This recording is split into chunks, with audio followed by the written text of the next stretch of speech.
Hello, everyone. Good day. Welcome to this webinar, which is co-hosted by the Obriel Global Observatory and Universities Caribbean.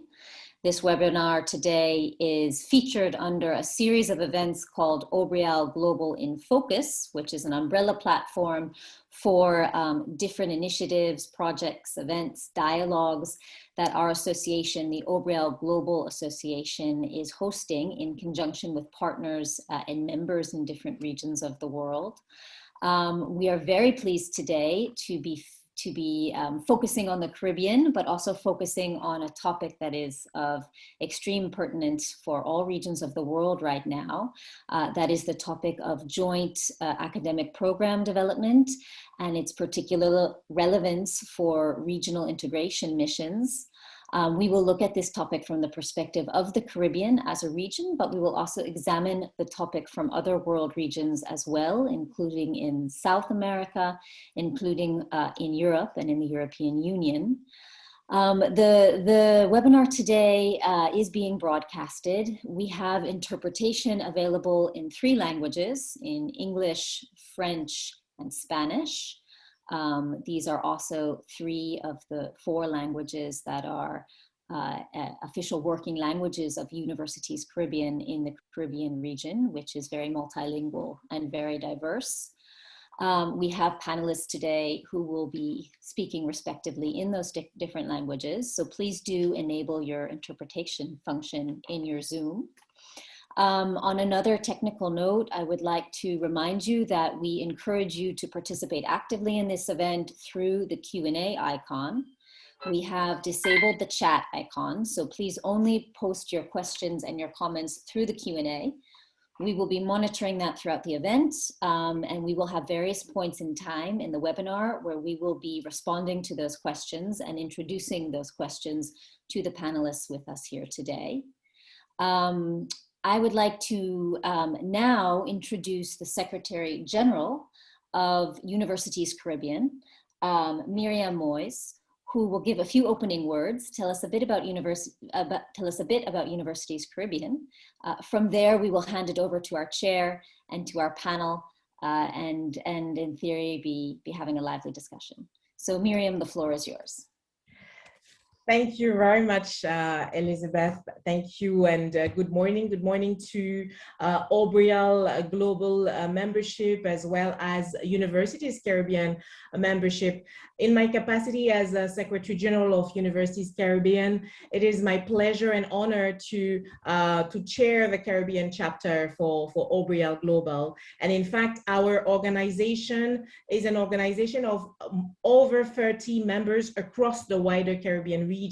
And it is my pleasure to see that today we are offering a workshop with the Caribbean perspectives. So I would like to welcome the audience to this workshop and to welcome your comments. In fact, Universities Caribbean strives to offer capacity building workshops to its membership across the region to develop different aspects which are common issues to our region. So it is the first webinar of a series of capacity building workshops that we will invite you to attend.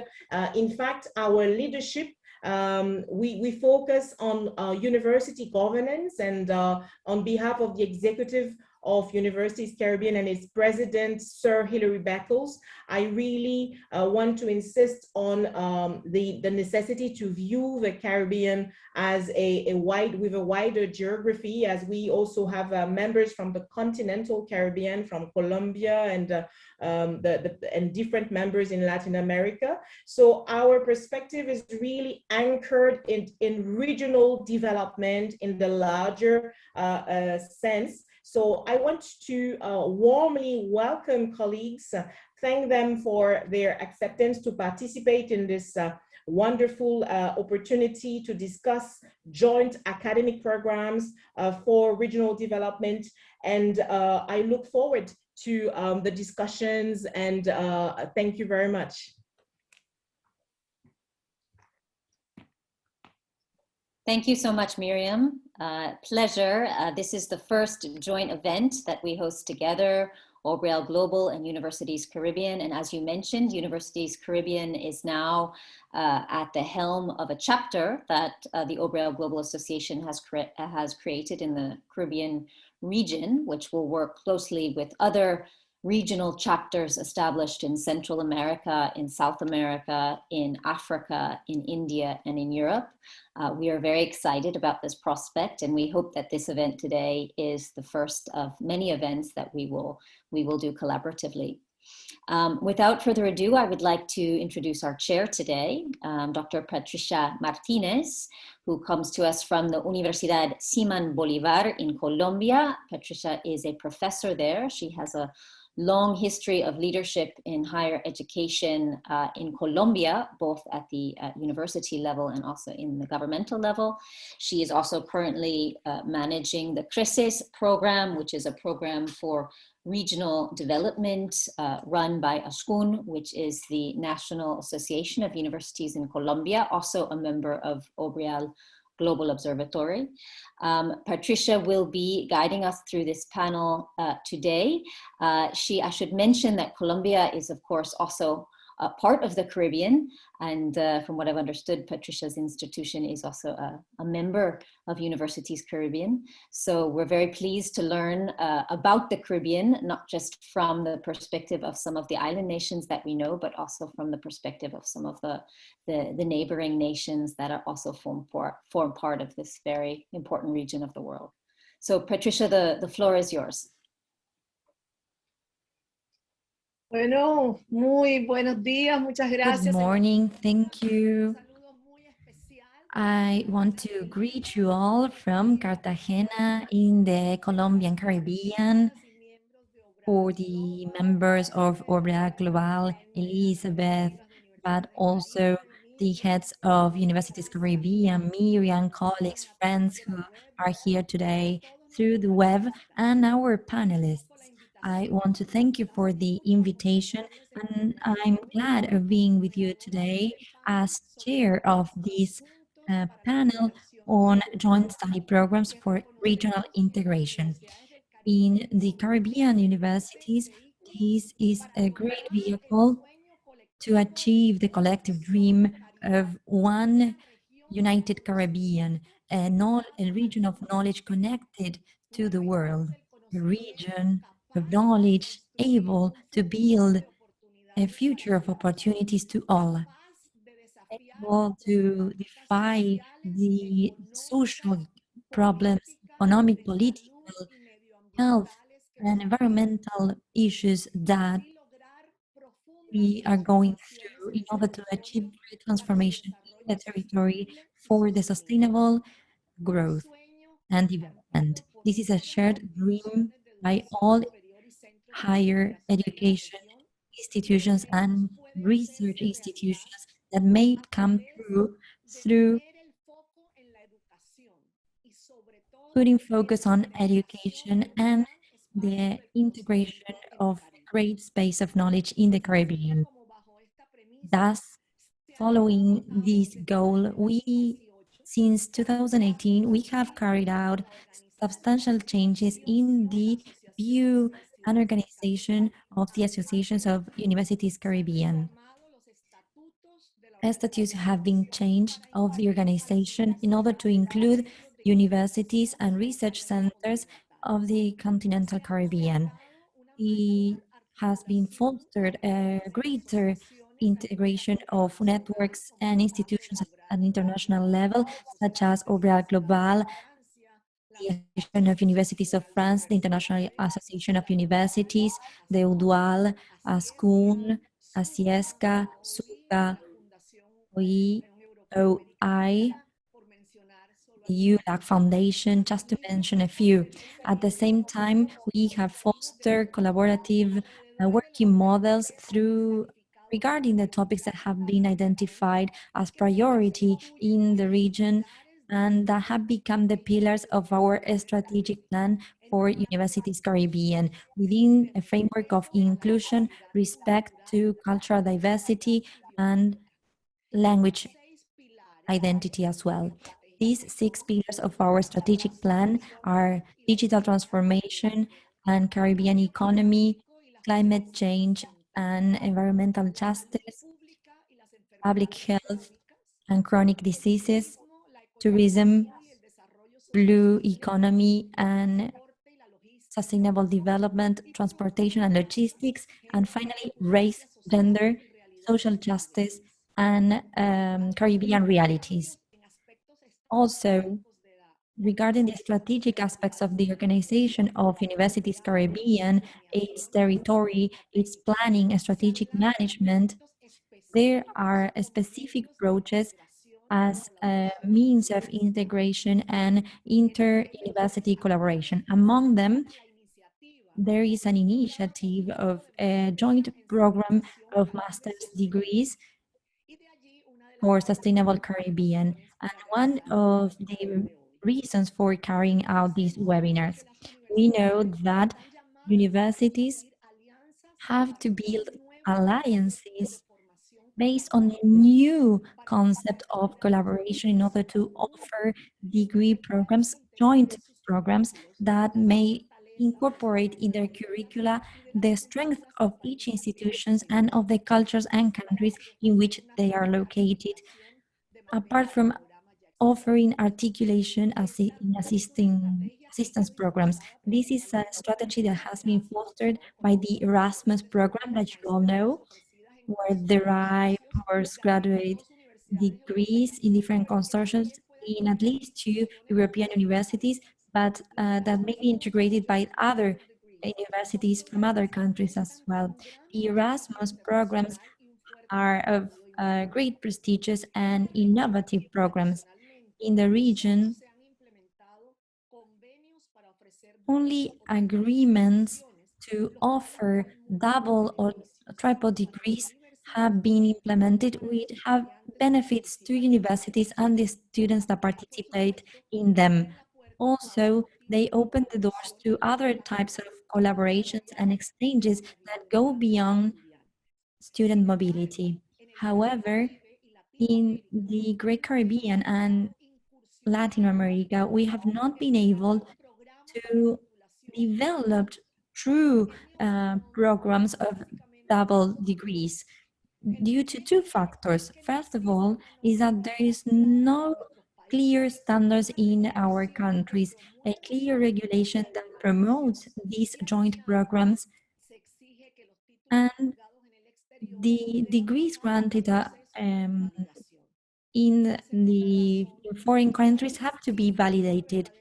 There hasn't been an alliance to promote and fund these type of programs, which, apart from the tuition fees that are subsidized by the universities, they imply mobility costs that the students have to pay. That's why for the universities, it has been more strategic to continue with double degree programs that have provided students with the opportunities of these benefits. In Colombia, there has been an increase of double degrees thanks to the double degrees programs with France for engineers, with France and Germany providing scholarships to the universities that have signed this agreement. These were aimed at sending students, and there was no strategies to attract students to the universities in Colombia. For universities, double degree programs have multiple benefits. They keep curricula updated, they aid the leaders of the programs, allowing exchange in different areas, and they guarantee the quality. QA agencies take them into account, and they also guarantee flexibility. There's a possibility of having foreign students helping different elements in local universities, incorporating other students from abroad. These joint programs foster dialogue between professors, and double degree programs are, to me, the evidence of trust in quality regarding teaching as well as researching, mobility and special services. It is the way through which universities have progress in order to achieve a goal sought by many regions, which is academic integration and acknowledgement of professional training.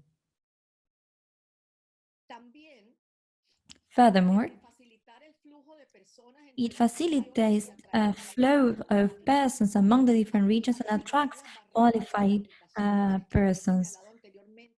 Apart from overcoming the barriers in the space of cooperation in the Caribbean, the Assembly of Vectors developed a joint program in the Caribbean, an institutional program of master's degrees in Sustainable Caribbean, and Dr. Hilary Beckles, president of the West Indies University.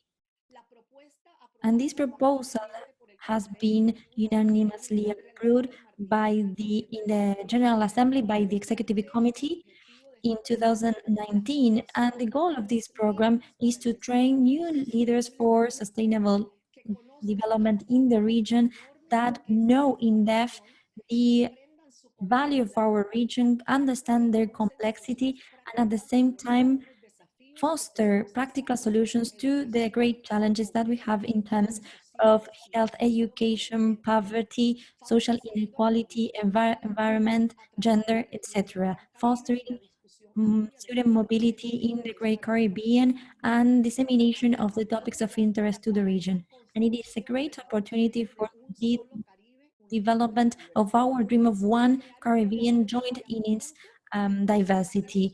By this master's program, we can connect our Caribbean region beyond its geographical divisions. This program has been created, is 100% virtual. It will be developed in a common digital platform for the unique multilingual experience of the students with the 4 main languages in the Caribbean: Creole, Spanish, French, and English. And these will be led by different universities, different countries. It will be flexible with possible solutions, postgraduate degrees, articulation with PhD degrees, with an emphasis in research and development, professionalism, and entrepreneurship. In order to foster the development of the master's degree, a committee for its promotion is working in a first stage, developing joint programs among universities in the region, and they want to establish the proposal in 2021. Additionally, the master's program will offer our students the opportunity to learn from academics and businessmen in the region, business persons in the region, in order to achieve unity in the Caribbean. Taking into account these challenges in the Caribbean, we will now open the floor on joint study programs for regional integration perspective from the Caribbean. Here with us is Fred Reno from the University of Antilles from Guadeloupe, Jessica Byron, Director of International Relations Institute of the University of West Indies. Welcome. Mr. Nicolás Maillard from the Association of University of Grupo Montevideo, and Professor Maria Guijarro Mata Garcia, Professor in Computer Architecture and Automation, Advisor to the Vice Rector's Office for Studies in the Universidad Complutense de Madrid, and UNA Europa Working Group on the European degree. I want to remind the panelists that we have 8 minutes. We need to control the time for your participation. Welcome all. Thank you for being with us. In order to start, I will now give the floor to Professor Fred Reno. Good morning, Professor. It's a pleasure to greet you. Please tell us about the Caribbean profile of the University of Antilles in Guadeloupe, the types of cooperations and strategies that you have implemented with this purpose.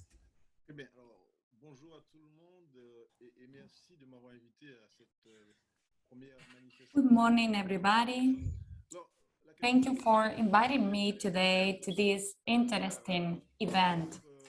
You asked me a question that, of course, it's related to our institution, with the profile of our institution, and what is at stake when we talk about strategies in the Caribbean. In the University of the Antilles, it was called Guyana University in the past.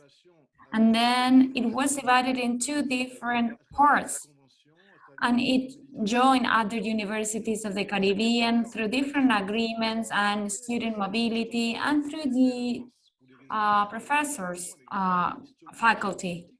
For a long time, the university has had historical and political links with France. And today's concept of cooperation is concentric. And we want the Caribbean, that is the region where we live, is the key focus of cooperation in order to promote regional integration. And apart from the mobility that I mentioned before, we have a strong presence and a very active presence in the institutes of the Caribbean.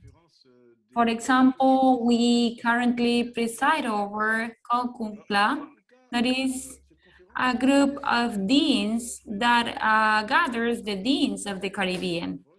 And this group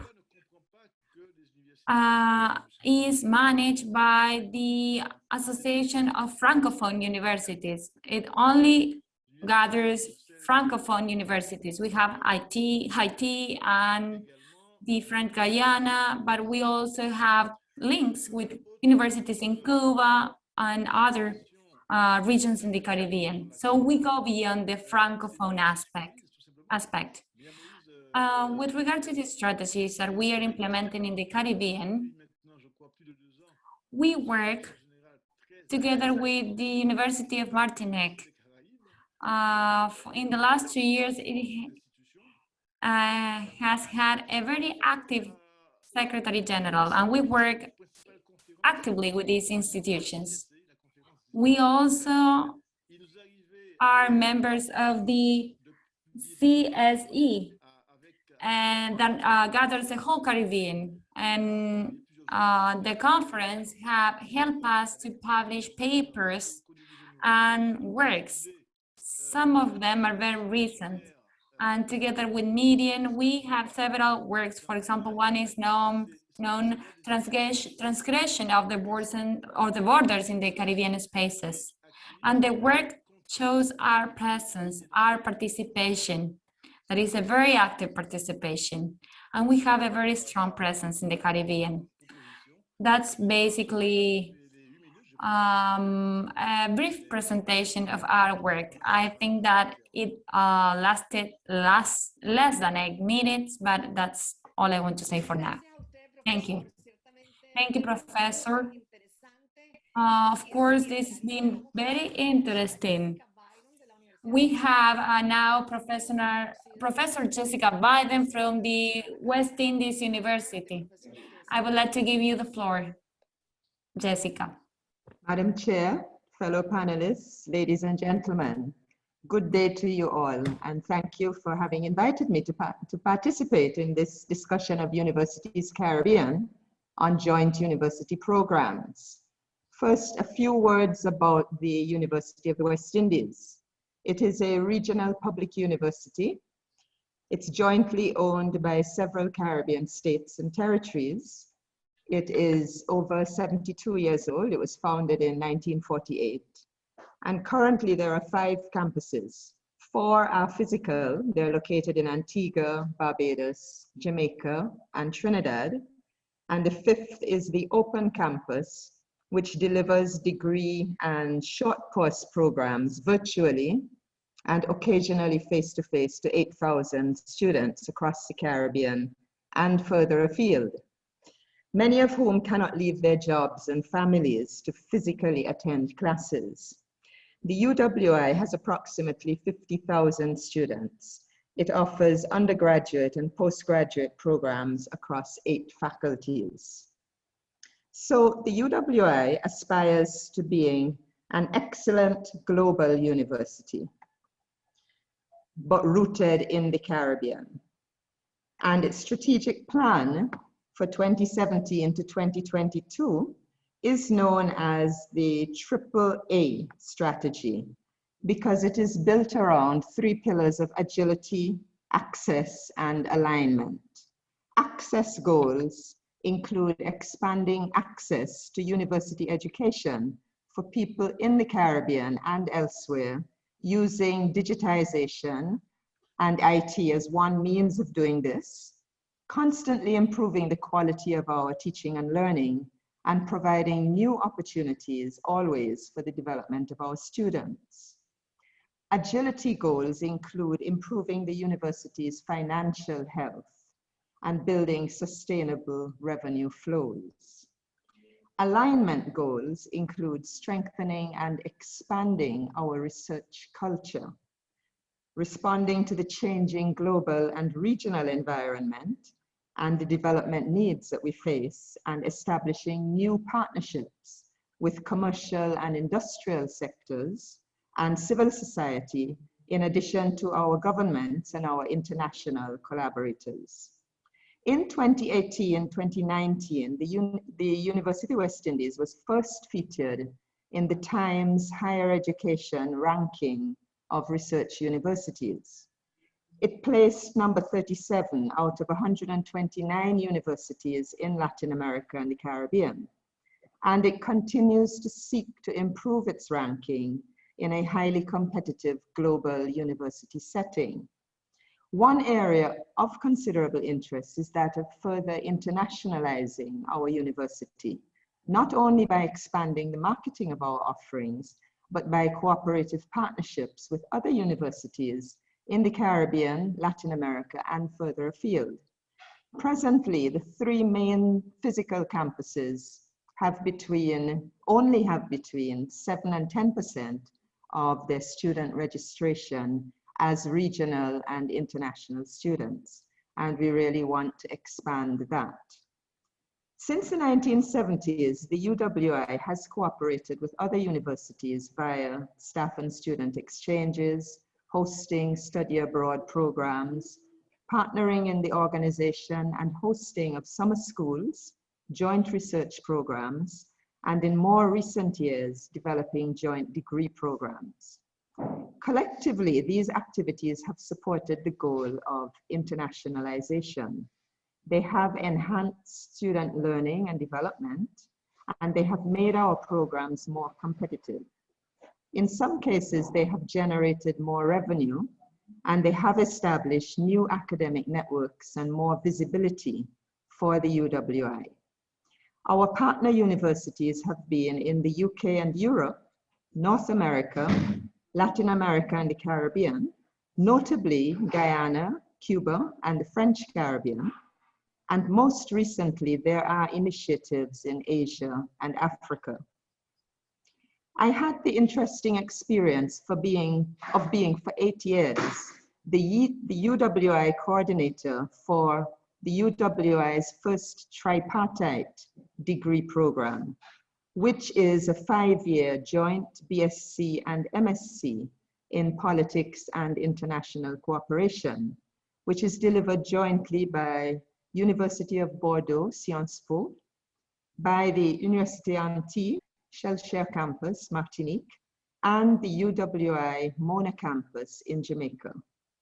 That program has now been in operation for 13 years, and it boasts at least 100 graduates, I think now, some of whom have since completed PhDs, most of whom are working with national or multilateral agencies, NGOs, or private enterprises.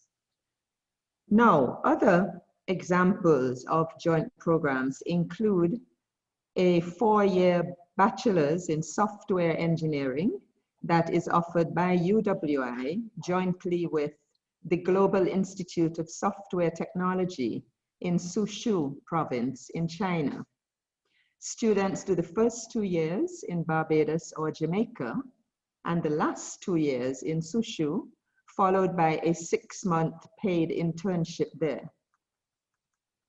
There have been about 4 recruitments, promotions, so far. UE Cave Hill has approved a joint master's in law with Leuphana University in Germany in 2019, and it is also in the process of developing 2 other joint degree programs in Africa, one with the University of Johannesburg and one with the University of Ghana. All 3 of those are likely to be delayed, I think, somewhat by the global pandemic.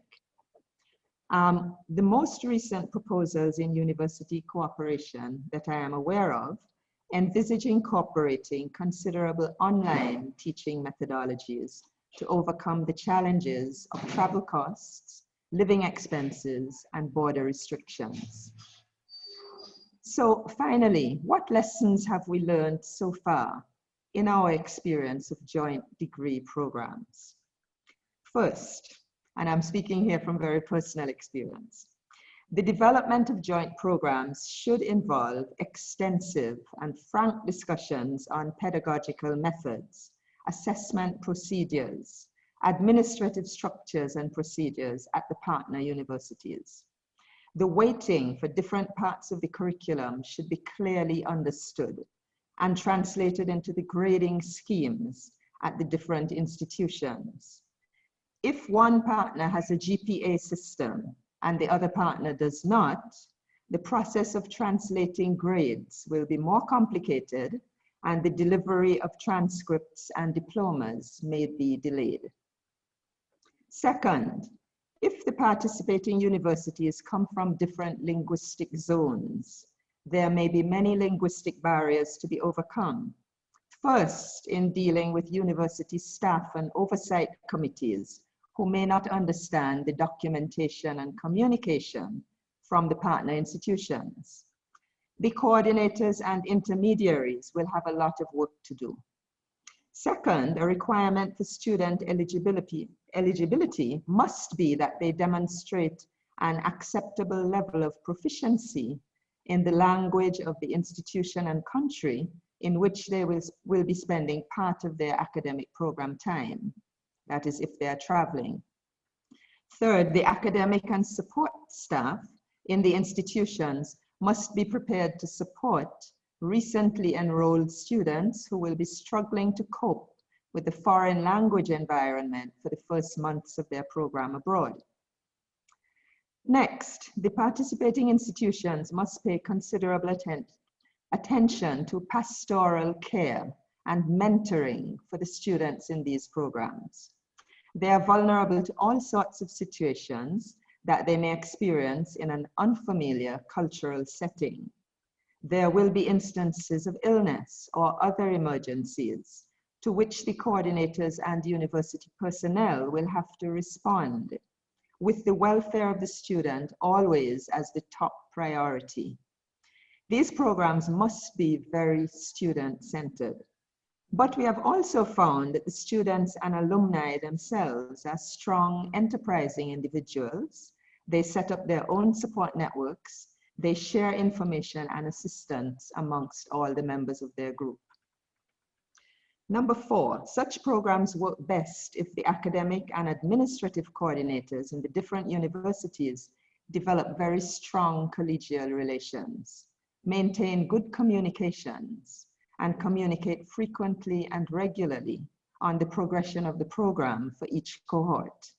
In that way, they can do a lot of troubleshooting through early intervention. 5, strong marketing methods are needed for joint degree programs, especially if they require proficiency in another language and if the costs associated with the program are high. It is necessary to maintain strong connections with feeder schools, that is the high schools, for bachelor's degree programs, to ensure that they are aware of the program and its eligibility requirements. Our university programs will not succeed if at the secondary level, our schools are not offering high quality, broad-based education that adequately equips potential candidates for the university programs. It is also necessary in our societies to explore financial assistance mechanisms for many eligible students for whom the costs of the programs are prohibitive. This involves building partnerships with governments, the private sector, and other parties to provide scholarships or bursaries. And I have two last points. There must be rigorous screening and selection methods for applicants to joint degree programs, particularly if they are operating in dual language situations or if they are moving from one country to another. And these applications should be vetted by the personnel from all the universities concerned. And a reasonable standard of proficiency should be established and maintained for candidates to be accepted into the program. Written applications should be accompanied by interviews, which will provide additional insight into candidates' resourcefulness, resilience, adaptability, and social skills. Success in such programs is not just about academics. And my last point is that planners must be cognizant of the possible different financial situations of both the universities and the students engaged in the joint degree programs, and the financing challenges that these asymmetries may pose. One earlier model for university cooperation that I think most of us know was an agreement that students would pay the fees to their own home institutions and not pay additional fees beyond covering living expenses in the host institution while they were there. But the financial models for universities have been rapidly evolving. Most universities now have major concerns about revenue generation, and they expect students to pay more in terms of their fees. Students from the different countries may therefore have uneven degrees of access to these programs. Those in totally state-funded institutions or from countries that subsidize university education for their nationals will pay less than others who are obliged to finance themselves. The latter will probably come from low and middle-income developing countries. And the planners for joint degree programs will need to carefully think through these very concrete access barriers that the programs will confront. At the UWI, well, UWI is itself a product of regional integration. We have found that our programs have certainly strengthened integration across the Caribbean with our partners in the French Caribbean, our partners in the Spanish-speaking Caribbean and Dutch, and especially amongst ourselves as well, because we also encourage our students to do a semester or a year on another of our campuses. But we are finding increasingly that there are financial challenges. Profesora, si te parece, profundizamos más adelante en la sección de conversación. Sorry, we can continue talking later. Yeah. It's very interesting, your presentation. But that is it. Mm-hmm. Professor Jessica, thank you very much. I think that the three proposals that you presented are very important. And after the Caribbean, we will go to the south of the Americas, and I would like to give the floor to Nicolas Maliar from the AUGM so that he can talk about the association, how they have developed joint programs. Welcome, Nicolas. I don't speak Spanish. I could speak in Portuguese, but I think very few people would understand me. Indeed, I'm not from Caribbean. I wish I were for many reasons. Personally, I'm located in Porto Alegre, far south Brazil, at the heart of the geographic Mercosur, which is the region where AUGM is based. So, la Asociación de Universidades Grupo de Montevideo, which is now commemorating 30 years, is a network of 40 different universities from 6 different countries. You have them mapped on the screen here. The majority of universities come from Argentina or Brazil, with a strict balance between those two countries, which are the largest in terms of number of students, of number of universities.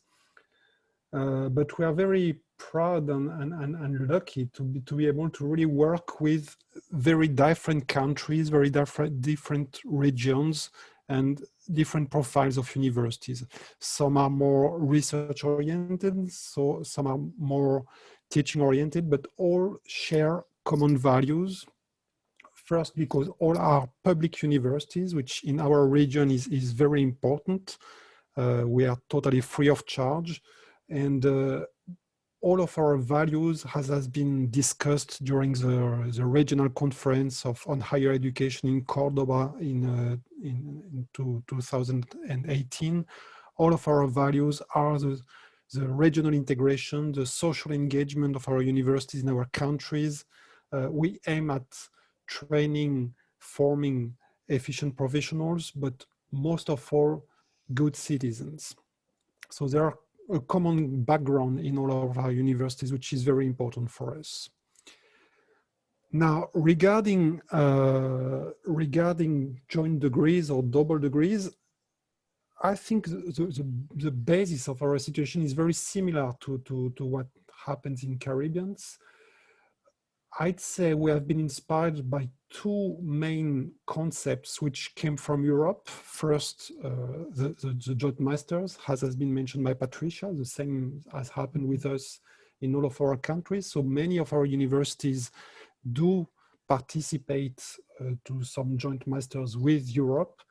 However, as has been mentioned in the Colombian case by Patricia, these initiatives are totally led by Europeans, funded by Europeans, and we kind of follow on the European lead on this kind of joint masters. I don't know of any initiative in our universities at AUREM of creating a master, inviting Europeans who would catch on with us. The second initiative, which has also been mentioned by Patricia and which is very important for us in terms of joint degrees, are the agreements with France. And again, with the French Grande École d'Ingénieurs, both Brazil and Argentina have benefited from programs called Arfitec and Brafitec with France to first exchange students, engineering students. And in many cases, those agreements have led to developing double degree agreements at the level of engineering, which in France, in Europe, is equivalent to a master degree. In our countries, is equivalent to a bachelor. So it's a joint degree, but not at master level, at least from our part.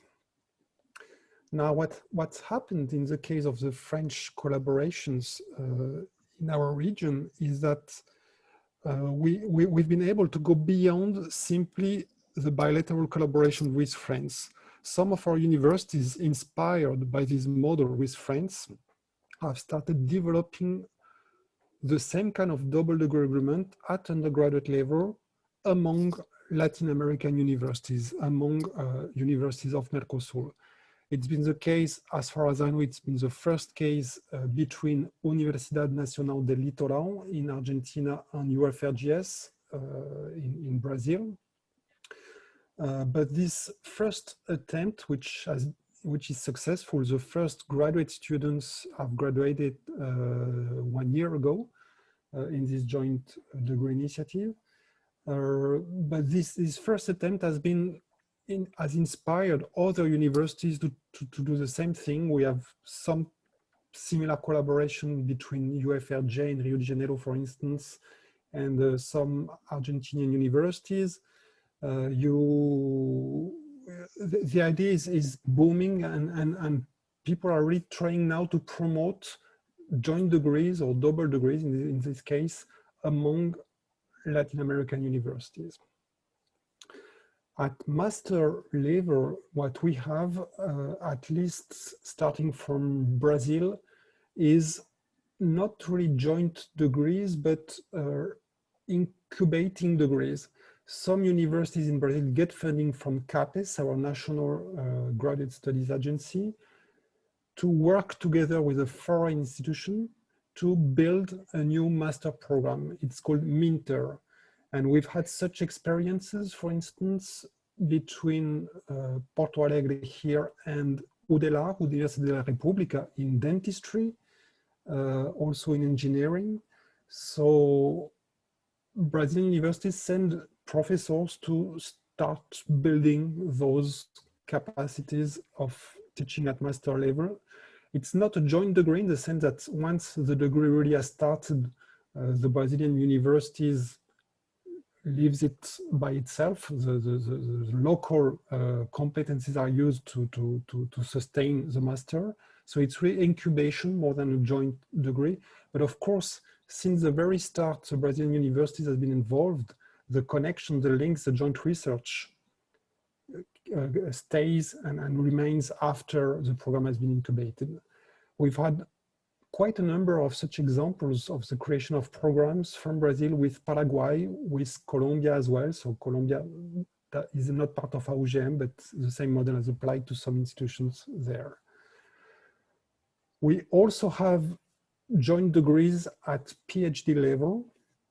I think it's important to mention it. Now the question at PhD level which has arisen inside OGM is how much a double degree, a joint PhD should be awarded as 2 degrees or one. Is it how much is it worth? Is it worth 2 PhDs or 1 PhD with a slight plus? How much recognition do you give at a double degree at PhD level? That's the question we are dealing with inside OGM because of the national evaluations of the values given to PhD formations. I think I'm almost at the end of my time here, but in a nutshell, I think that's what I wanted to say to start the debate. Maybe just one element of answer. Someone has asked in the Q&A how we can start those programs. So our experience inside OGM is that it really starts putting people in contact who are in charge of degrees, department chiefs, people in charge of a whole curriculum, because you have to go beyond the individual. It's much more complex than just student exchange. It's more than the direct contact between 2 professors. You will need this because you have to have students willing to engage and you have to have teachers willing to engage. But due to what has already been said, you need to compare curricula, you need to find equivalencies, you have probably to evolve slightly in terms of internal regiments regarding the curricula. So you really need to put in touch the heads of the departments and of the curricula. I think I'll stop here for now. Patricia, and the floor is yours. Yeah. Muchas gracias, Nicolás. Bueno, yo Thank creo you, que Nicolas. I think that you have added information, interesting information based on the experience of the Grupo Montevideo and the universities in Brazil, what the Caribbean professors have expressed. You have asked one question, one title, 1 degree or double degrees. How much is it worth it? This modality adds value to the person, these joint programs. Today, when the pandemic occurred, the digital transformation has made higher education institutions to bet on collaborative systems that do away with individual programs, and the departments, higher education institutions, and QA agencies have to deal with that as well. How much collaboration is needed? That is very interesting if we compare with the initiatives Professor Reynolds has mentioned, the dynamics of the University of West Indies, and the own South Dynamics. Finally, we will now give the floor to Maria Guijarro Mata Garcia, professor. Welcome. Tell us about the regional cooperation history in Europe. This is a great leap from the south to Spain. Why is it a priority and the role you play in the internalization strategy? Good afternoon, good morning over there. First of all, I want to thank you for the opportunity of being here, listening to what you're doing, the alliances that you are developing. You have already created them. I represent the Universidad Complutense of Madrid. You may have heard of it. This is the third biggest university regarding in-person classes. After listening to you, you are mentioning online teaching. What I'm going to tell here, and I'm going to speak briefly about the alliances that we have here in the Complutense. We do in-person teaching and we support in-person teaching. That is our spirit, our foundation. During the pandemic, we kept on teaching in person with all the protocols, but we were able to maintain it. So I wanted to tell you that today we have more than 70 courses, also double degrees, that within our schools in the Complutense, double degrees may done with European universities and with different schools in within the Complutense or Spanish universities. We have more than 160 graduate courses. We have a lot of cooperation with universities in Latin America and Europe. We have PhD programs, more than 58. I'm just giving you figures. We just closed the 2021 offer, 2021-2022. This is changing. There are courses that open, some other closed.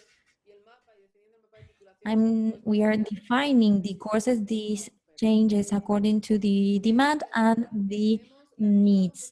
I want to highlight that we Latin American school that has an agreement with the University of Guadalajara. Since 2020, the School of Latin America, I'm sorry, I'm getting confused with the numbers. Also, the Rector Council was established, this African school that will take place in Guinea. And what I want to share with you is that we are committed with the cooperation, with the alliances, with providing degrees, not only within our universities, but joint degrees as well with other universities. One of the things I wanted to mention, I don't know if you have heard about an European alliance. In the European Union, they have created a European alliance for the creation of new degrees that do not belong to an institution, but that are based on this alliance. As Universidad Complutense, we are part of an alliance that is called Europe, that is part of one project, One Europe project, I'm sorry. And within this alliance, we are designing a course. We are going to design several courses. Now I have to be part of another meeting to define the guidelines and for the joint degree in European studies that we're going to be carried out through the alliances. 8 universities are part of it, and for them we're going to offer this course. If QA agencies approve it, we have to overcome many obstacles. We all have restrictions. I could say that this will be in person.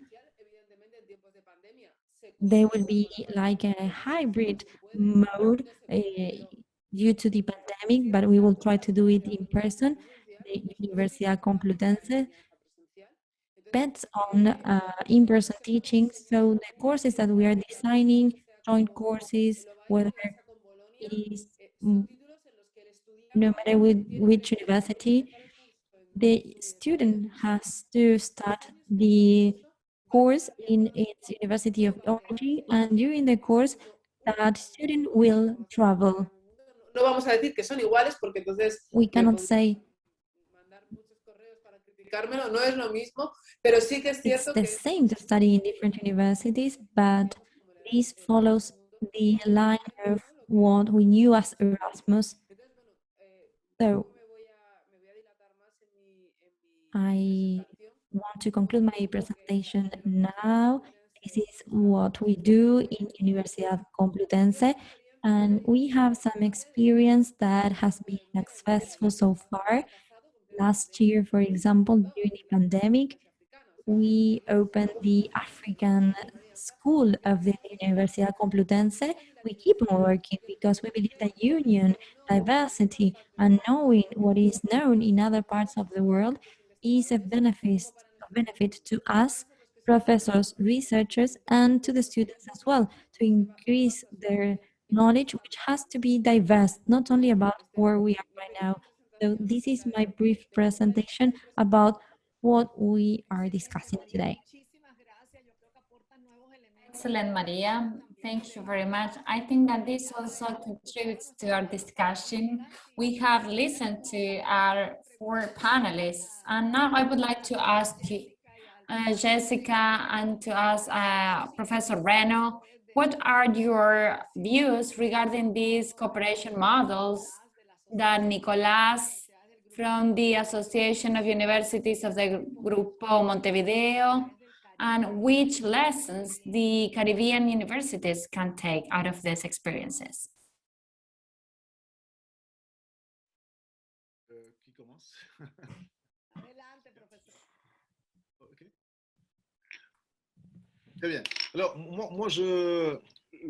Can I start? Yes, Professor. After listening to the previous interventions, I would like to talk an experience of a joint master's degree that Jessica presented, and that involves the French Antilles and the West Indies University. And this has common areas with us. For example, the design of the master degree could be on-site or online. The same said the colleague from Spain, where they choose on-site courses. And the pandemic creates this question, and taking into consideration the program that we had for political Indies on Bordeaux and the West Indies, we have this program together, and we have 3 universities working together.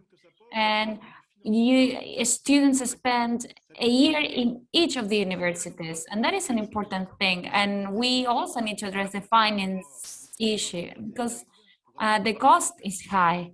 And what we thought about is having a European program to provide subsidies.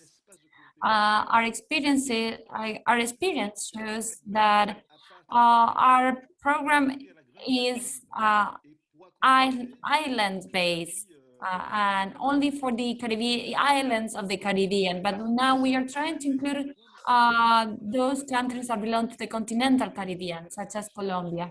And that will be a way to solve the challenge of finance.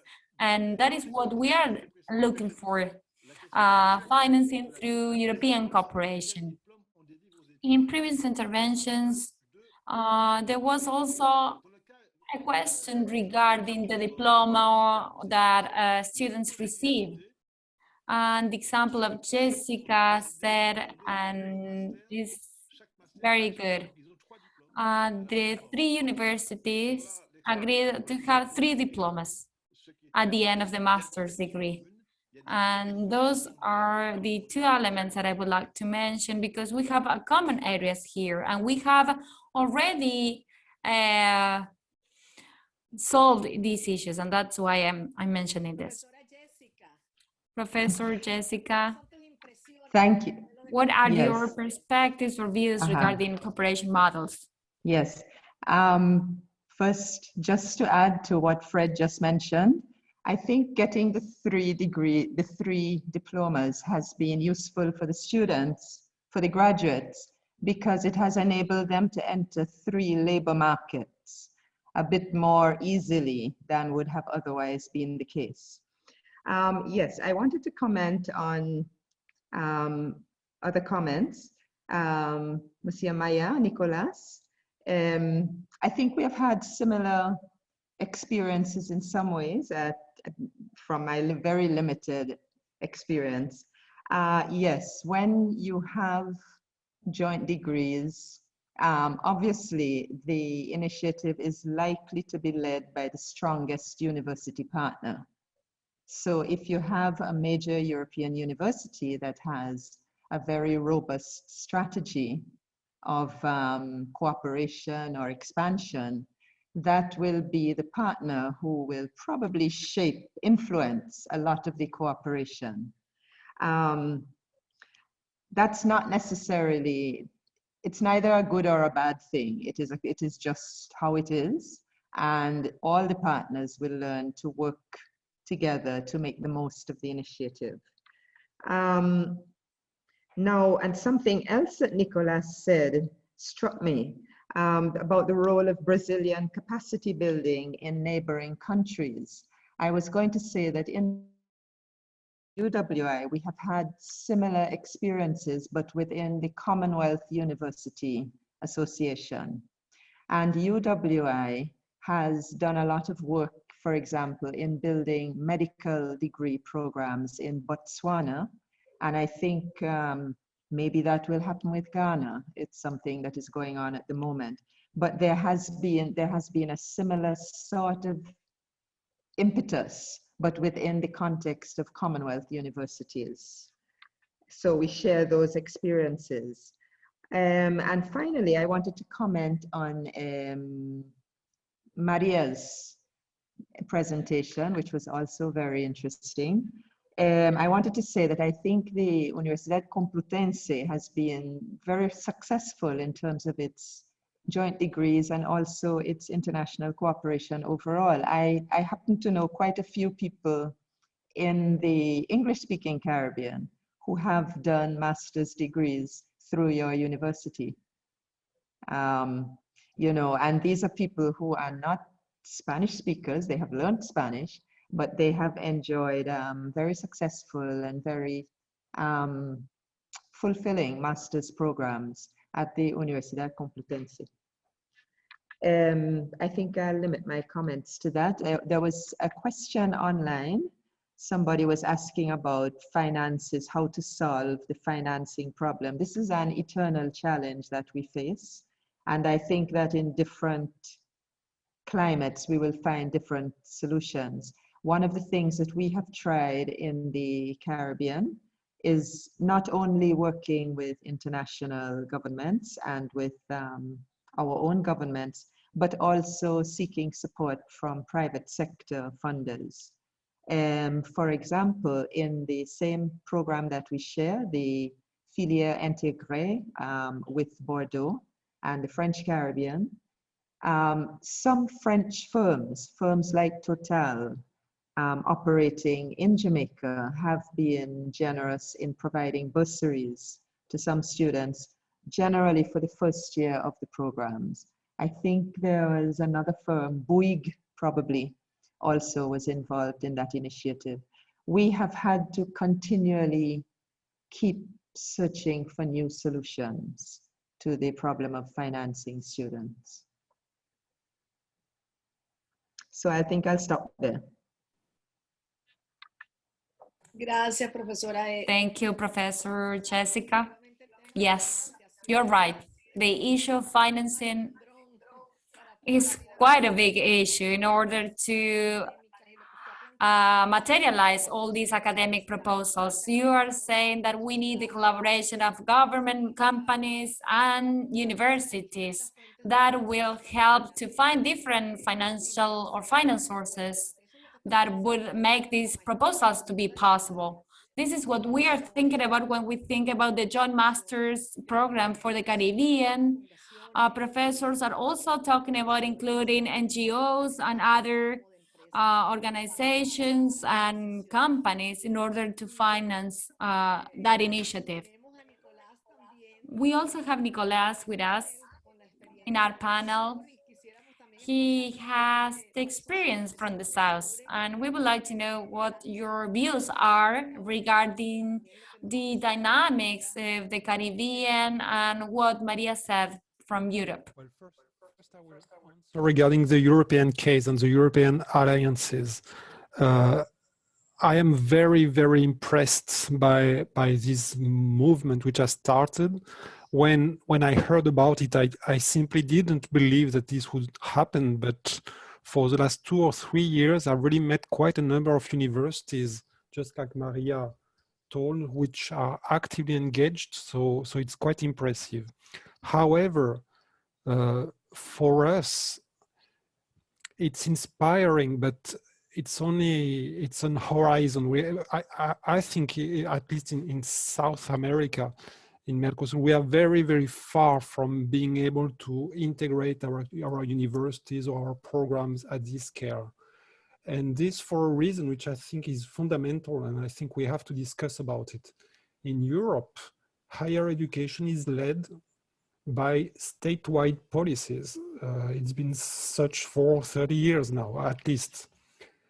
In Latin America, well, I won't speak for the Caribbean here, but in my region, at the level of the universities, at the level of our associations of universities, we are doing as much as we can, but we are very far from having an integrated international state-based policy to recognize our degrees, to exchange our students with funding, let alone to really enable the integration of universities. And not only don't our state help us, but it's even worse. For the last years, at least, we've seen increasing shifts, divergences among our statesmen and our presidents, which means that in many ways, as far as I can see inside AUGM, sometimes it seems we are working against the will of our governments to try to integrate things which our Ministry of Higher Education don't really, at the very least, they don't help. So coming back to the European Alliance case, I think it's very inspiring, but what I really wish is that it would inspire our governments so that they could really understand how positive it is for the youth, for the students, to have such policies aligned among countries. And then we would have funding, and then we would have national laws which would be more compatible with degree recognition. And then maybe our universities would be able to really advance at a stronger pace towards joint degrees and the other activities regarding internationalization.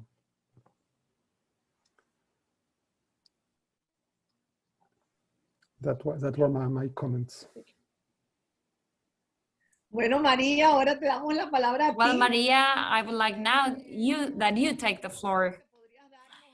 You could give us a lot of advice to our colleagues in Latin America and the Caribbean, because this process is a long one in Europe. So we now need to go back many years. And looking at the past and all the experience that you have developed, which advice would you give us? Which are the steps that we can take in order to overcome all the challenges that we have in our region? To start, I have written down some of the comments that you were making. regarding the partnerships, the stronger partner is usually the one that leads the initiative. In the case of Europe, at least in the partnerships in which I participate and that I develop in now, I have a degree in European studies, we will have another on sustainability, and this will continue growing because degrees have a cost for students.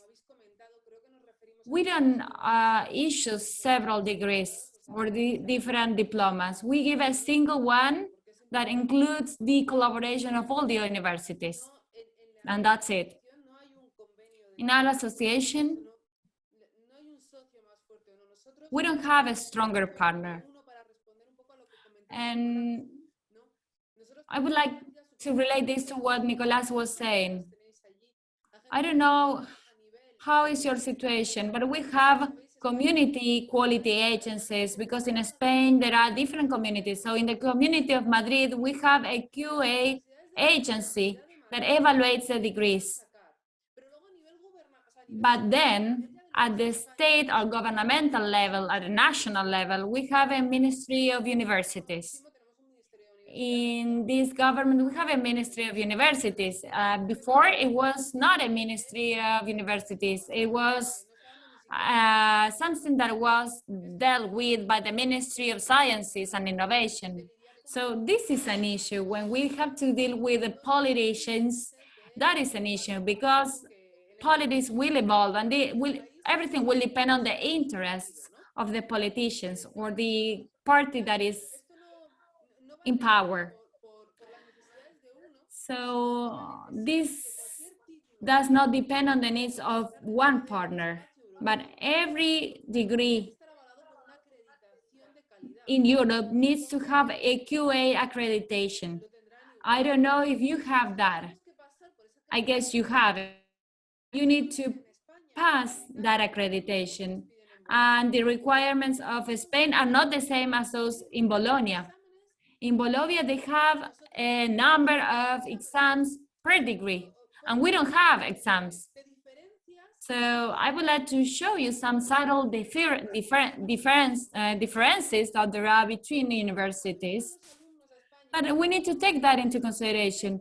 For example, when we receive students from Italy in Spain, we cannot, we have to prepare the exams because the students in Italy need those exams. So those are the things that determine our guidelines. For example, for the degrees with the partnerships, we have some cases. Sometimes these degrees are not approved by the national QA agency, but we have also European agencies, and European agencies evaluate the degrees at the European level, and so they gather the requirements of each of these universities. And now we have a royal decree prepared by the Ministry of Universities that says that the partnerships in Europe should include 180 credits. In Spain, they are telling us that it doesn't matter, that we need to have 240 credits or more. So this will destroy our European partnerships. Otherwise, we won't be able to work. If I cannot have a degree of 180 credits with 60 credits every year, I wouldn't be able to have these partnerships. So we are all the time fighting with institutions so that they understand that we need these partnerships. We all do this for our students because they are the basis or they are the future of our country. Those are the ones that have the knowledge and they will have the active knowledge of what we are. If we weaken them, we'll be lost.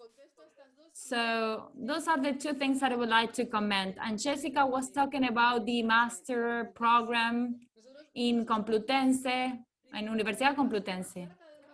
Many degrees and master degrees and also graduate degrees. We prepare them in both languages, English and Spanish.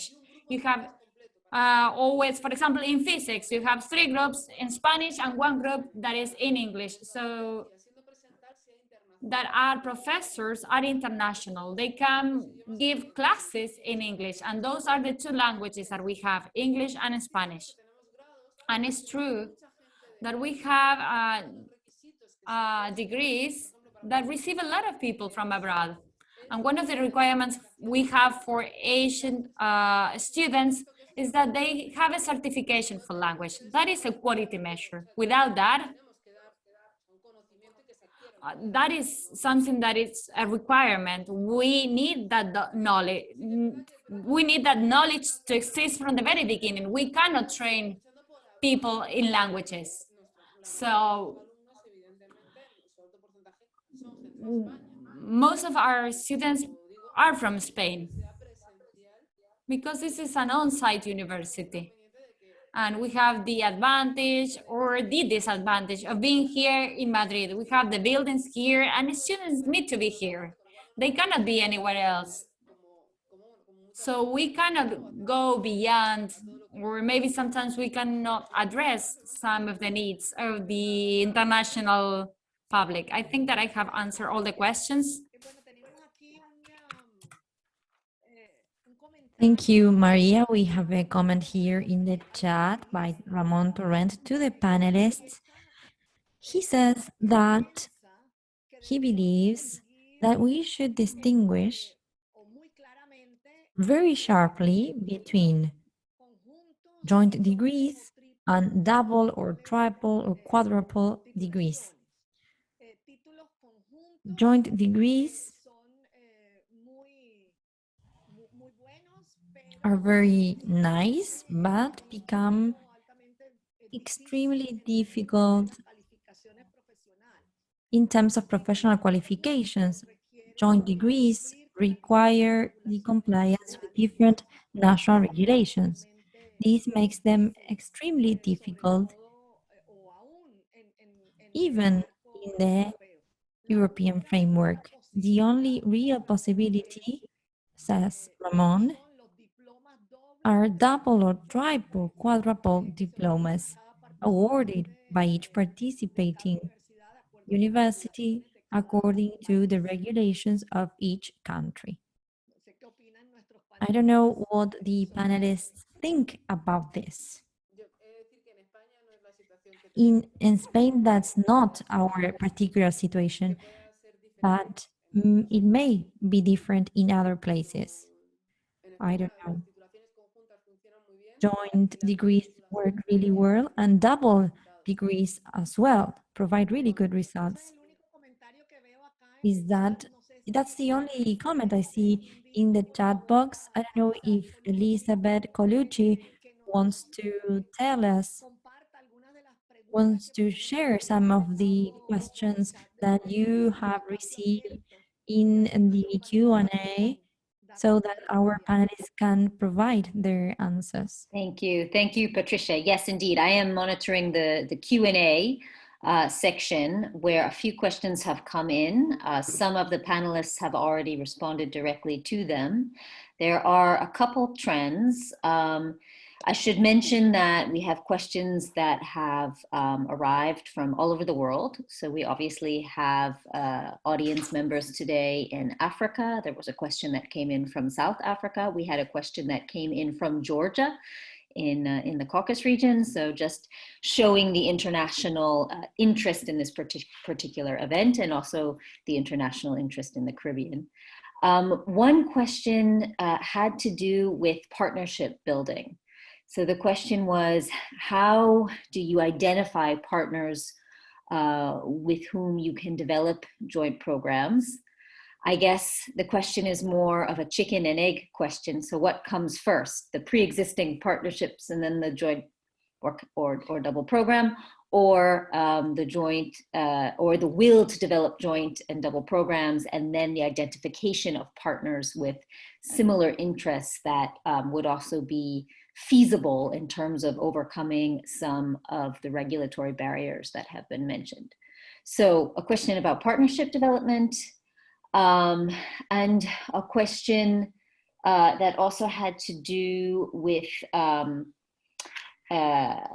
admissions, and this again comes back to this question about recognition and putting together joint programs whereby when you collectively decide as a joint program on who is admitted into the program, what are the pre-established requirements, how do you recognize the pre-existing credits and degrees of those students entering your program. Obviously, this would depend on the level of program we're talking about, but it could have particular ramifications and systems where you need specific requirements at the master's level to then enter the PhD, et cetera, et cetera. So those are the two questions I identified from the Q&A for now, in case any panelists would like to address them.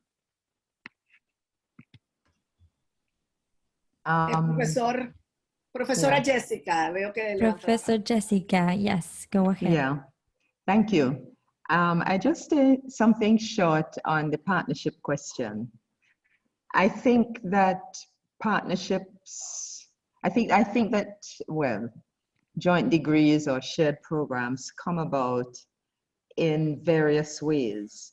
I think on the one hand, the university will have to establish its priorities. Which are the areas in which it feels a joint degree could strengthen its teaching and learning or strengthen its research output, and which would be useful for the development goals of the country or the community.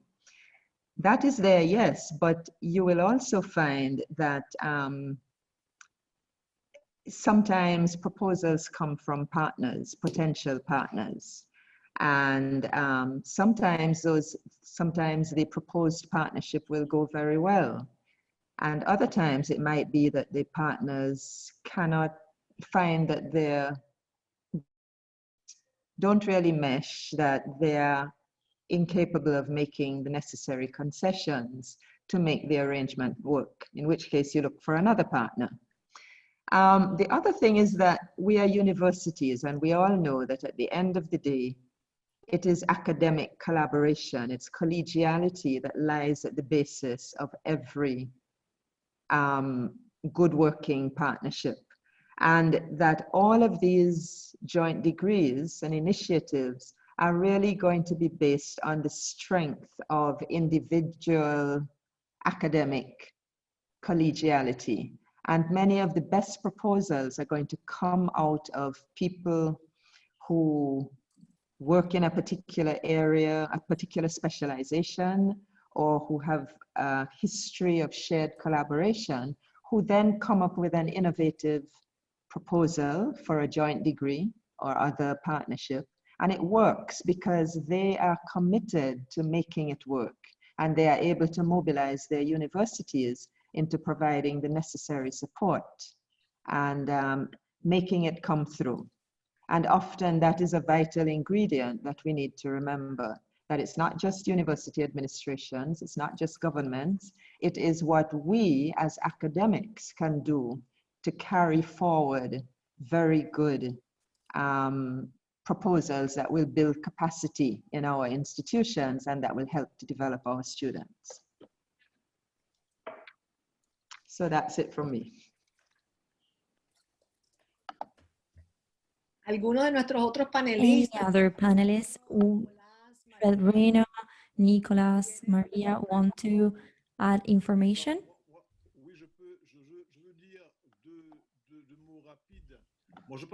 I could say two things. I think that the alliances depend on the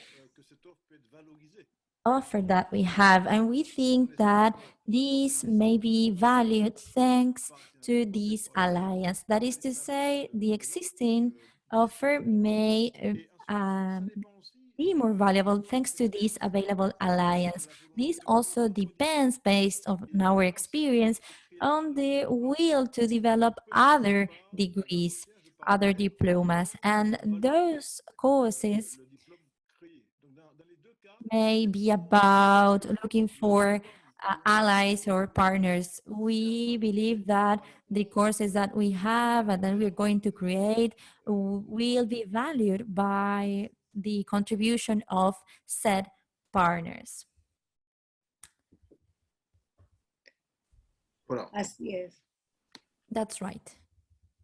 Can I add something too? Nicolas, go ahead.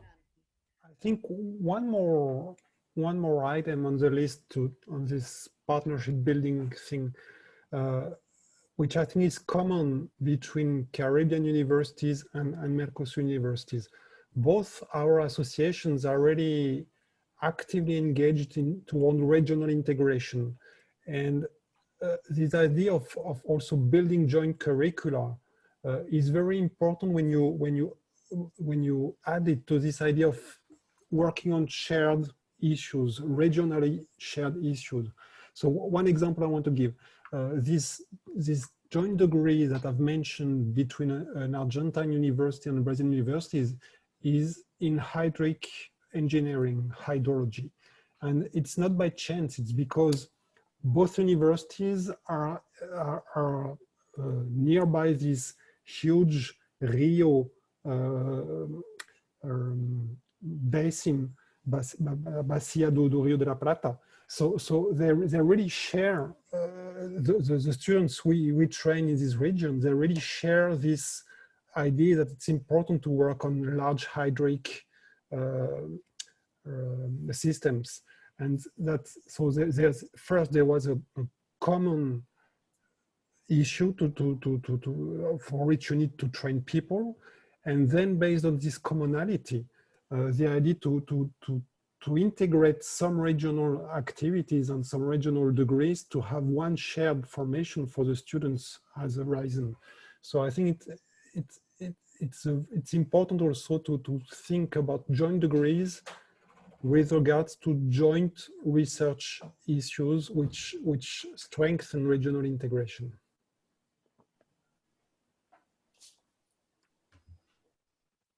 Bueno, yo invito a los... Okay, I then invite all the panelists to go over the Q&A section. There are very interesting comments thanking you for opening the dialogue, for your presentations. And there is also a question about the possibilities and under what conditions we could develop relations to work joint study programs between the Universidad Autónoma of Honduras, Complutense of Madrid, or between Group Montevideo Universities and the UNA. So you can answer that question, or maybe Nicolas, Maria, you may answer now live. Can I? First of all, I want to tell you that talking about what kind of degrees we can get through the alliances, I don't know if in this forum this is not very useful, but I know that our experiences may be useful. The degrees established in the alliances are new ones. These are not degrees that were provided by the University of Bologna, Berlin University, of the Universidad Complutense. These are not degrees that we were providing. So we do it jointly. And by studying the needs in Europe and the countries that make it up, what kind of courses would be useful that do not exist so far, at least in our universities? Of course, the degree on European studies may be provided by other universities, but not by ours. So I wanted to highlight it because this is quite positive, and the alliance took some time. We are not going to offer a joint degree that already exists within our universities. And I want to highlight what Nicolas have mentioned. I think that is very important. In the alliance, in Europe is not about the European degree. I am now on behalf of the Vice Rector's Office for Studies of the Universidad Complutense. But this alliance has a PhD course, an alliance in research programs, because we cannot understand university teaching if there isn't a research behind, because we wouldn't be able to expand our knowledge, our way of thinking. Alliances is this one. This is always related to research agreements, so that professors, researchers, and PhD students and master degree students, but especially PhD, may participate or study in the different centers. And in connection with the question how, I am not the vice rector, I just work in the vice rector's office, and the vice rector of foreign affairs and the vice rector for studies encourage you to get in touch with us, rector's offices of the Universidad Complutense. I will share with you in the institutional emails, so you can send proposals. You're encouraged to send proposals. As you can see, the African School has just been launched, and we keep on working. We have not stopped working, and it will be a pleasure to work with you.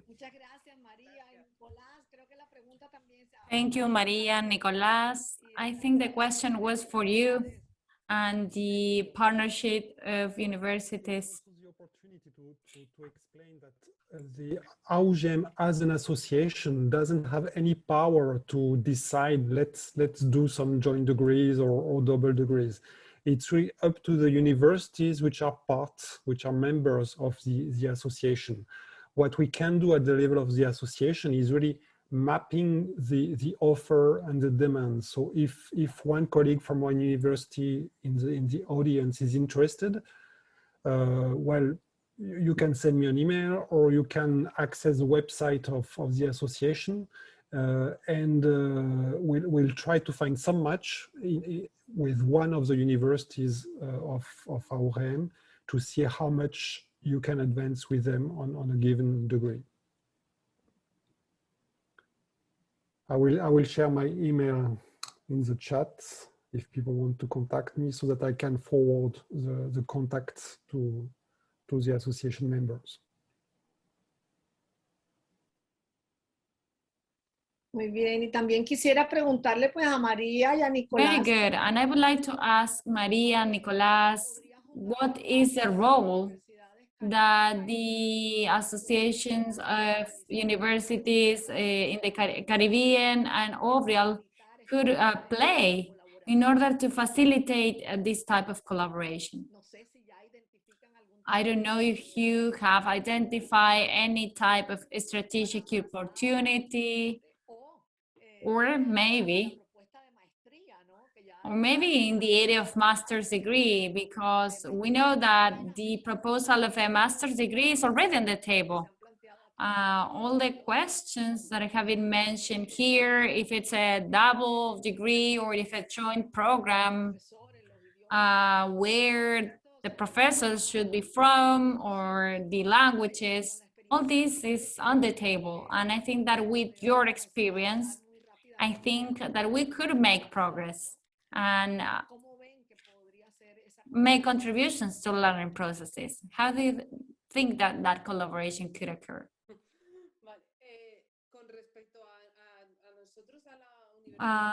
With regard to the Universidad Complutense, collaboration with Caribbean universities, with your association, could be organized. We can see if there could be double degrees. I forgot to mention something before. We have also our own degrees in the universities. These are degrees of permanent education or continuous education degrees. We are offering them across Europe, and we could try to organize something together. So I will write the email addresses of the two vice rectors, and if we have any suggestions, I will be paying attention and will make the follow-up in order to stay in touch with you and to see the best way of launching a master's program or any question that you have, because we have a lot of experience. We've been working 2 years. We don't have a lot of experience, but the partnership for undergraduate degrees has not started yet. We are starting in September, and we hope that in September 2022, we have the first year of that undergraduate degree completed. So that is what we are trying. We prepared everything for September. I will write down my contact information and the contact information of the two vice rectors for any questions. Thank you. When you talk about these títulos propios or undergraduate degrees, but do they include also summer schools? I think that we have them in Cartagena. We have them in our summer school. Yes, we have the Complutense School of Summer or Summer School. We have also the summer courses, and we will have also winter courses. We call them winter courses, but depending on the hemisphere, they will be summer courses. But what we are trying to do is to cover all the areas. If someone is on holiday in January, February, and March, we are in the middle of the academic year. So we will give you the possibility of having that summer in winter school. And for us, summer is June, July, and August. Propios are not undergraduate degrees, they are graduate degrees. It's for continuous education. It's, for example, someone who wants to study again. They are usually connected to firms and the needs of the private sector. I have a degree in artificial intelligence, and my classes are focused on that. And I have degrees, for example, with people that have ended their degree 10 years ago, and they decided to go back to school or to university. They are not official degrees, because the only ones that we have that are official are undergraduate degrees, master degrees, and PhD. But we have these títulos propios that are degrees that are very open, very wide, and also they are digital and also help also people to enter the labor market. Thank you. Elizabeth, I don't know if we have more questions. Professor Nicolas, would you like to talk about your experience? Je vais parler en français 2 minutes. Plusieurs I will speak in French. ont mentionné l'association universitaire francophone pour d'excellentes raisons, évidemment, dans les cas. I work with the Francophone University, and we know that we have very important universities in the Caribbean, and many universities of our association belong to the Francophone or the Association of Francophone Universities in the Caribbean. We don't speak French, but there are many people that want to teach French in their universities, and so we could have agreements between universities in the Caribbean and the Art Association, the AUGM. We can use the French language as a starting point. It could sound weird, but I think we could have some financing programs through our association in order to promote mobility and to have some agreements for degrees or programs. We have restrictions, money is one of them. And we could also work together with the University Association for Francophonie, and we could have different pilot programs through our institutions. It's just an idea that I have while I was listening to the other participants. Thank you, Nicolas. Miriam Mois wants to make a comment. Yes, adelante. Yes, go ahead. Thank you very much, Patricia. If you just allow me, I just want you to respond quickly to Nicolas and just to inform the audience that in fact we are, Universities Caribbean has signed an agreement with the AUF. So AUF Caraïbes is one of our main partners. And at the moment, the One Caribbean degree, master's degree in sustainable civilizations that Patricia has mentioned at the beginning, this is a project which is now a project which will be managed by Universities Caribbean and AUF. So, we invite universities to contact us and to join us so that they would, because universities would have to be members of AUF and Universities Caribbean, of both organizations, in order to take part. At the moment, in terms of pilot universities, we have Université des Antilles in the French Caribbean, Universidad Simón Bolívar, University of the West Indies, and University of Puerto Rico. Thank you. Muchas gracias, doctora Miriam. También preguntan si... Thank you, Dr. Miriam. They're also asking if there's a PhD program in alliance with the Latin American University. Have you carried out, taking into account the importance of the research? I know that the Universidad Complutense has that experience. Do you want to comment on that, Maria? Yes, I know that the Universidad Complutense has PhD alliances, but I do not, you should understand that I do not know the details about those alliances. I have been researching before this webinar. I have found certain universities in human sciences, and that's outside my scope because each school has its own PhD program, and there are 26 schools within the Universidad Complutense. So I do not know all of them.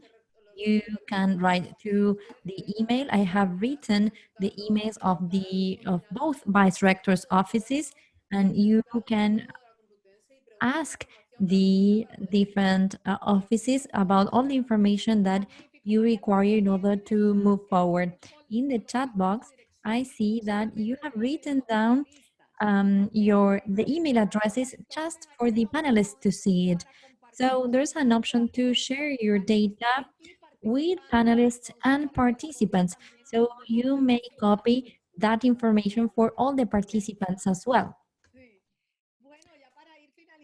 In order to close, because we are out of time, I also want to give the floor to Professor Jessica and Fred to see if after this dialogue you see new opportunities of cooperation with Latin America, South America, and Europe, and in which aspects and how could we support you in these initiatives.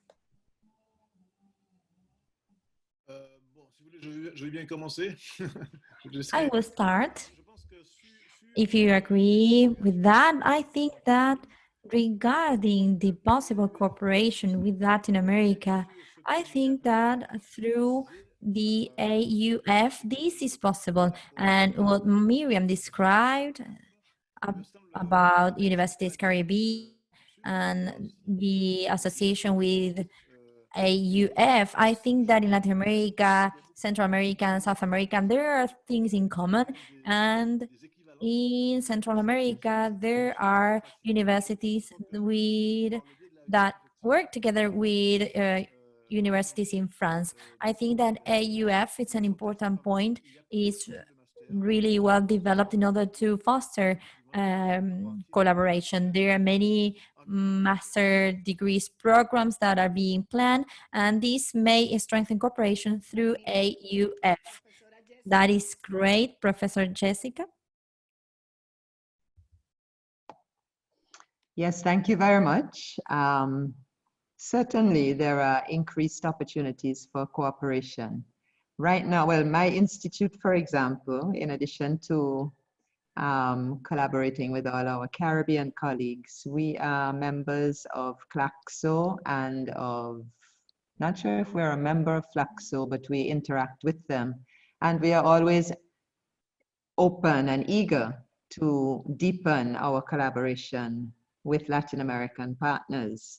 And it was very interesting to learn more this morning from yourself and from Nicolas about, you know, future contacts.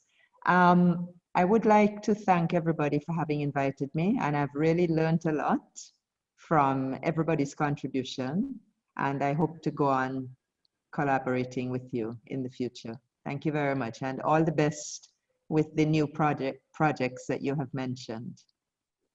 Gracias, muchas gracias. Muchas gracias a ti, profesora Thank Jessica. you, Professor Jessica.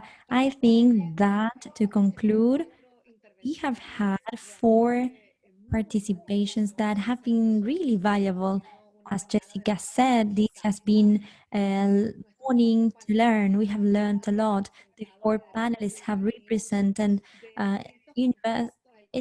educational institutions from different contexts, the Caribbean, the South Cone, Europe, and you have confirmed the importance of working together in the development of new programs as a way of regional integration, not only within our sub-regions, but also a global integration. And the different experiences of cooperation between universities that they have explained in a different context have evidence the different paths for joint development. We have seen that each region has its own history. We are living different moments of institutional development, but also political development and definition of priorities. Each one follows their own path, and those stories really help us define our future. So thank you to you all. I really appreciate all the significant elements you have provided, especially Universities Caribbean, for working towards the goal of developing that intercultural, inter-university program, piece, the master degree, Caribbean society and sustainability. This morning, with all the information and the discussions, the experiences you have shown, you have a lot of information in order to provide a tool for regional development. On behalf of everyone, I want to say that we want to thank all the organizers, Obra Global, Elizabeth Colucci and her team, Miriam Moyes, and everyone here today. I want to invite Elizabeth, the director of Obra Global, to close the event. Thank you. Okay, thank you so much, Patricia. I think you've summarized it. I have very little more to say. Just to thank you formally on the side of Obra Global, it has been a pleasure. Thank you to the panelists. Thank you to Patricia for your excellent sharing. Thank you to Miriam. We look forward to further events where we can potentially go more in depth on this topic in particular. There was a question that came in the chat at the very last minute about the perspectives for joint degree development between the Caribbean and Africa. I think Professor Byron alluded to some collaboration between the University of West Indies and Africa. And as the mission of OBREL Global is really to promote these multi-regional bridges for academic cooperation, we hope we can explore that in more depth as well in the future. So thank you so much. We will be making this video available on the OBREL Global website. Please stay tuned. We have another event next week under this platform that has to do with digitalization in South American universities. That will be on the 29th. Do join us. We look forward to seeing you beyond that in other projects, initiatives, and collaborations. Thank you to everyone, and have a lovely afternoon or evening wherever you are. Thank you. Thanks. Bye-bye. Bye.